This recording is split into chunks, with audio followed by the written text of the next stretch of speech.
আসসালামু আলাইকুম। পটল চাষ বিষয়ে কিছু আলোচনা করব। এগুলো মূলত বাড়িটু জাতের লম্বা পটল ওঠানো হচ্ছে। অন্যান্য পটলের সাথে আমাদের বাড়িটু লম্বা পটলে সর্বোচ্চ ফলন ভালো। 1 বিঘা জমি চাষাবাদ করলে দেখা যায় যে 15 মণ 20 মণ করে পটল উৎপাদন করা সম্ভব। আমাদের যে পটল দেখি, এই যে পটলটা লম্বা সাইজের পটল।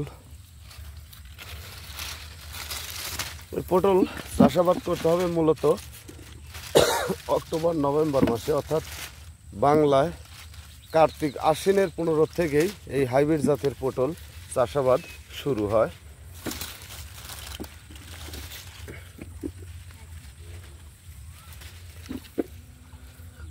আর এটা লাগাতে হয় লাইনে 2 হাত পর পর, আর এক লাইন থেকে আরেক লাইন 5.5 হাত পর পর এই পটল চাষাবাদ করতে হয়।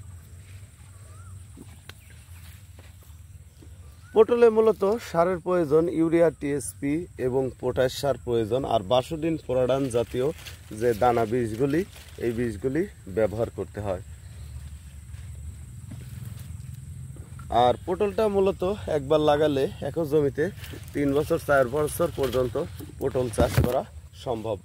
তা হলো মাচাতে চাষ করবেন আপনারা, তাহলে পটলের কালারটাও খুবই সৌন্দর্য আসবে এবং পটলটাও দেখা যাচ্ছে বাজার ছাড়া মন কারা 100-150 টাকা মন বেশি বিক্রি করতে পারবেন। তো ভিউয়ার্স, আপনারা যদি পটল চাষাবাদ করতে চান তাহলে অক্টোবর নভেম্বর মাসে আমাদের স্ক্রিনে দেওয়া নাম্বারে যোগাযোগ করবেন। আমরা বাংলাদেশের প্রতিটি জেলায় এই পটলের লতা এবং চারা বিক্রি করে থাকি।